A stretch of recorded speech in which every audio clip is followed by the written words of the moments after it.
السلام علیکم۔ راستے پر آہستہ سے چلتے ہوئے جیسے ہی مزار کا گنبد نظر آنے لگا، میرے قدموں میں تیزی آ گئی۔ مزار جس کا میں ذکر کر رہا ہوں بہت بڑے رقبے پر پھیلا ہوا تھا، جس میں اس کی مرکزی عمارت جس میں کسی بزرگ کی قبر شریف تھی تو مختصر، مگر اس کا احاطہ بہت بڑا تھا جو سرخ اینٹوں سے بنا ہوا تھا۔ کچھ حصہ بالکل کچا بھی تھا جس پر کچھ خستہ حال قبریں موجود تھی جو نہ جانے کن کی تھی۔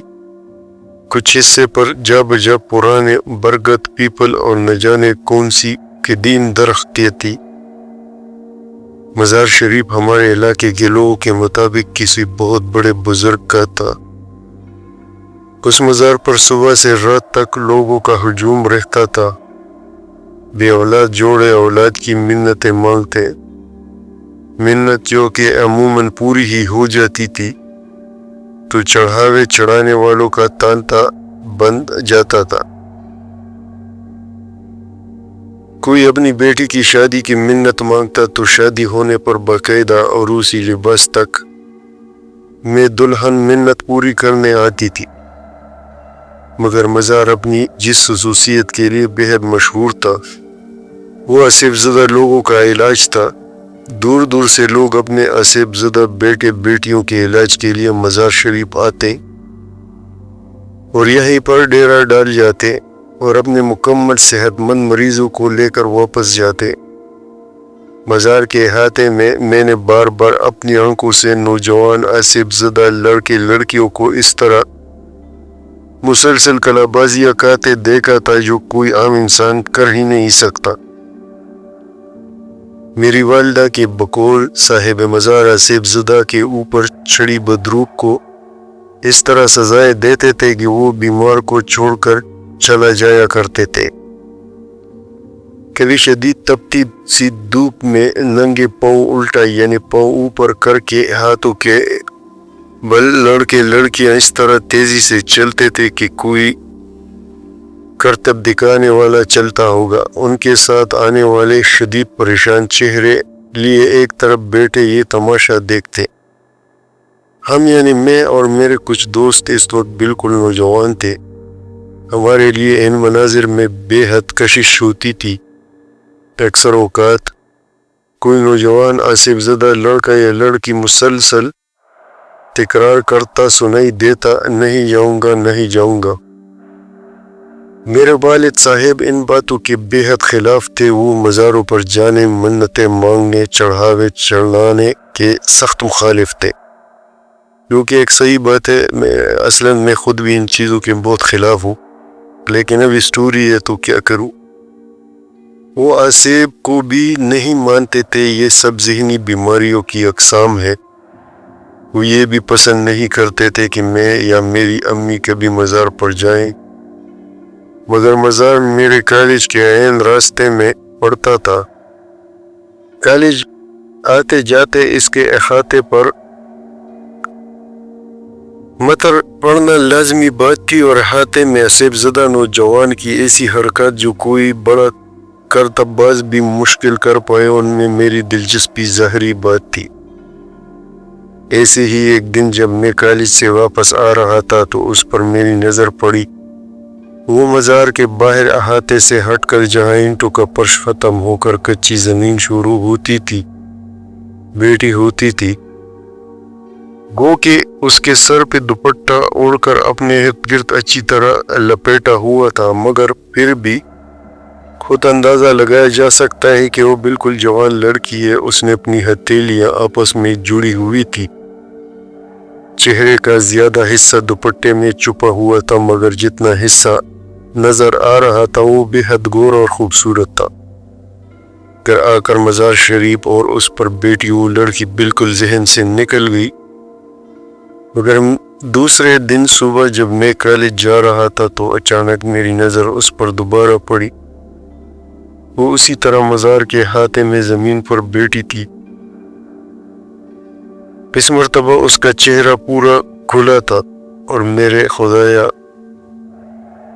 اس قدر خوبصورت جہاں چہرہ پورے دنیا میں میں نے نہیں دیکھا تھا۔ میرے قدم جیسے زمین نے پکڑ لیے۔ میں کافی دیر وہی کھڑا رہا مگر اس نے آنکھ اٹھا کر میری طرف نہیں دیکھا۔ کالج سے واپسی پر مزار کے قریب آتے ہوئے میری دھڑکن تیز ہونے لگی۔ کاش وہ نظر آ جائے۔ میں نے دل سے دعا کی مگر اس وقت میری دعا قبول نہیں ہوئی۔ احاطہ تقریباً خالی تھا۔ اکا دکا موالی ٹائپ لوگ اینٹوں کے فرش پر بیٹھے دراز تھے مگر وہ لڑکی کہیں نہیں تھی۔ مجھے مایوسی ہوئی۔ کچھ دیر میری نظریں اس کو تلاش کرتی رہیں۔ پھر میں گھر چلا آیا۔ دوسرے دن کالج کی چھٹی تھی۔ تیسرے دن جب میں کالج جا رہا تھا تو مزار کے قریب پہنچ کر میں نے اندر جھانکا۔ احاطہ بالکل خالی تھا۔ میرا دل بیٹھ گیا۔ تو کیا وہ لڑکی اپنی کسی مریض کے ساتھ آئی تھی اور اب واپس چلی گئی؟ میں نے سوچا۔ مجھ پر اداسی چھا گئی۔ اس دن میرا دل پڑھائی میں بھی نہیں لگا۔ واپس آتے ہوئے میں نے مبہم سی امید پر مزار کے احاطے میں جھانکا اور میرا دل تیز تیز دھڑکنے لگا۔ وہ سامنے کھڑی ہوئی تھی۔ دوپٹہ اس کے سر سے ڈھلکا ہوا تھا۔ اس کے بال چٹیا سے نکل کر اس کے حسین چہرے پر بکھر رہے تھے۔ وہ اتنی خوبصورت تھی کہ میں یہ تک بھول گیا کہ میں کہاں کھڑا ہوں۔ اس وقت اس نے اپنی آنکھیں اٹھا کر مجھے دیکھا۔ اس کی آنکھیں گہری سیاہ مگر اس قدر اداس، شاید یہ جس کے ساتھ آئی ہے وہ بہت بیمار ہے۔ میں نے سوچا۔ جیسے ہی میں نے شروع میں کہا، لوگ دور دور سے اپنے مریضوں کو لے کر اس مزار پر آتے تھے اور جن کے لیے روز آنا جانا ممکن نہیں ہوتا تھا وہ یہی رہ جاتے۔ مزار کے عقب میدان میں بے شمار چارپائیاں موجود تھی جن پر عموماً اس طرح کے لوگ راتوں کو جیسا تیسا گزارا کرتے تھے اور دن بھر مزار پر گزارنے کے بعد اسی چارپائیوں میں آرام کرتے تھے۔ مزار پر روز آ کر ہونے والے لنگر کی وجہ سے کھانے کا بھی مسئلہ نہیں تھا۔ وہ لڑکی شاید کسی دور کے شہر سے یہاں آئی تھی، اس لیے 3-4 روز سے یہی مقیم تھی۔ چند لمحے ایک دوسرے کو دیکھنے کے بعد ہم دونوں نے آنکھیں ہٹا لی۔ میں تیز تیز قدموں سے گھر کی طرف بڑھنے لگا۔ قدموں سے زیادہ تیزی سے میرا دل دھڑک رہا تھا۔ یہ لڑکی مجھے لگنے لگا مجھے اس سے محبت ہو گئی ہے۔ اس رات مجھے نیند نہیں آئی۔ دوسرے دن میں کالج جانے کے لیے وقت سے پہلے تیار ہونے لگا مگر قسمت سے ایسی بارش کی جھڑی لگی کہ کالج بند ہو گیا۔ میں تو شدید بارشوں میں بھی گھر سے نکل رہا تھا مگر میرے کمبخت دوست نے فون کر کے کالج بند ہونے کی اطلاع کر دی اور فون اٹینڈ بھی والد صاحب نے کیا تو اس وقت تو گھر سے نکلنے کا سوال ہی پیدا نہیں ہوا۔ بارش تھی کہ بند ہونے کا نام ہی نہیں لے رہی تھی اور میرا برا حال تھا۔ کہیں ایسا نہ ہو وہ لڑکی اپنے گھر واپس چلی جائے۔ میں نے کبھی اسے نہ دیکھ سکوں، اس سے بات نہ بھی کروں۔ میرا دل ڈوبنے لگا۔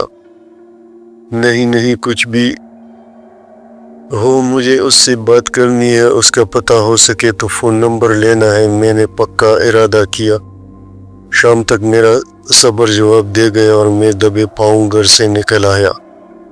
صبح سے تیز بارش اب بوندا باندی میں تبدیل ہو گئی مگر تیز سردی اور ٹھنڈی ہواؤں کی وجہ سے سڑکیں سنسان پڑی تھی۔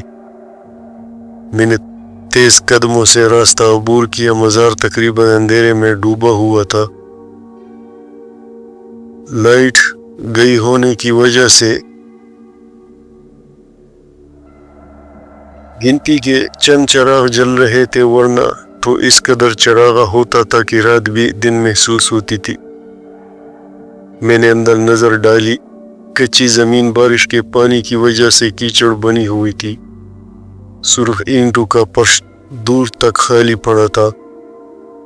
میرا دل بیٹھنے لگا۔ ایک امید کے طور پر میں مزار کے عقب کی طرف گیا۔ یہاں بڑے سے میدان میں دور سے آنے والے لوگوں کے لیے چارپائیاں پڑی ہوئی تھی۔ میدان بالکل خالی تھا۔ چارپائیاں دیوار سے لگا کر کھڑی کر دی گئی تھی، حتیٰ کہ آج تو کوئی مجاور بھی نظر نہیں آ رہا تھا۔ میرا دل رونے کو چاہنے لگا تو گویا وہ چلی گئی۔ وہ واپس چلی گئی۔ نہ میں اس سے مل سکا نہ بات کر سکا۔ رنج سے میرا برا حال تھا۔ میرے مرے ہوئے قدموں سے میں مزار سے نکلنے لگا۔ میری نظر مزار شریف کی عمارت پر پڑی، مرکزی عمارت جس میں قبر شریف موجود تھی۔ میرے دل میں خواہش جاگی، چلو آج فاتحہ ہی پڑھ لو۔ سیڑھیاں چڑھ کر چھوٹا سا برآمدہ کھول کر میں مزار کے اندر داخل ہوا۔ وہ بھی بالکل خالی پڑا تھا۔ میں نے فاتحہ کے لیے ہاتھ اٹھا دیے تھے اور میرے منہ سے اتنی خوفناک چیخ نکلی کہ لگا خود میرا دل پھٹ جائے گا۔ فاتحہ پڑھ کر چہرے پر ہاتھ پھیر کر جب میری نظر اچانک اوپر پڑی، مزار کے بیچوں بیچ قبر کے آئینوں پر چھت کے ساتھ، جی ہاں، چھت کے ساتھ وہ لڑکی الٹی لٹکی ہوئی تھی۔ اس کے کھلے بال جیسے زمین تک آ رہے تھے۔ اس کی آنکھیں، جی ہاں وہی آنکھیں جو مجھ سے اس دن ٹکرائی تھی تو میں اس کی محبت میں گرفتار ہو گیا تھا۔ آج جیسے خون بہا رہی تھی۔ آج اس کا حسین چہرہ باقاعدہ کسی بدروح کا چہرہ تھا۔ اس کے ہاتھ آپس میں جڑے تھے جیسے معافی مانگ رہی ہو۔ میں پاگلوں کی طرح چیختا باہر بھاگا، نہ جانے کیسے گھر پہنچا اور بے ہوش ہو گیا۔